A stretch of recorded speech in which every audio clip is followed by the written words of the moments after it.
আমরা তো সেজদা গিয়ে তিনটা দিয়ে সুবহানা রব্বিল আলাকে উঠতে যাই। আর আমাদের হুজুর পাক সাল্লাল্লাহু আলাইহি সাল্লাম সেজদা দিতেন অনেক লম্বা সেজদা। আম্মাজান সিদ্দিকা রাদিয়াল্লাহু তাআলা আনহা থেকে বর্ণিত, নবী করিম সাল্লাল্লাহু আলাইহি সাল্লাম যখন সেজদা যাইতেন তখন এরকম লম্বা সেজদা দিতেন, আম্মাজান মনে করতেন আমার রাসূল দুনিয়া থেকে বিদায় নিছেন। তখন আম্মাজান আয়েশা সিদ্দিকা রাদিয়াল্লাহু তাআলা আনহা নবীজির পা মুবারকে চিমড়া দিলে, নবী করিম সাল্লাল্লাহু আলাইহি সাল্লাম পা লাড়া দিলে আম্মাজান মনে করতেন যে না, রাসূল দুনিয়াতে আজও বেঁচে আছেন।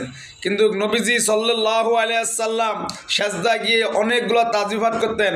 সুবহানা রব্বিয়াল আলা এই বাক্য পড়ার পর সুবহুন কুদ্দুসুন রব্বুল মালাইকাতি অর রূহ, এভাবে আমার রাসূল তাসবিহ পাঠ করতেন সেজদা গিয়ে। আর আমার আল্লাহ আমার রসুলকে বলতেন, হে চাদরওয়ালা, আপনি আপনার প্রভুর জন্য কিছুক্ষণের জন্য আপনি ইবাদত বন্দির মধ্যে লিপ্ত হয়ে যান।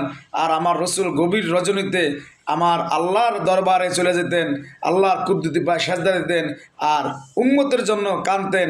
কেন?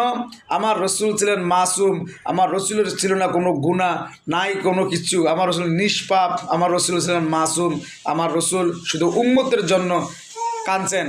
এই শিক্ষা আমার রসুল আমাদেরকে দিয়ে গেছেন। কিন্তু আমরা ইনশাআল্লাহ চেষ্টা করব এই হুজুর পাক সাল্লাল্লাহু আলাইহি সাল্লামের এই সুন্নাহ ধরে রাখার জন্য।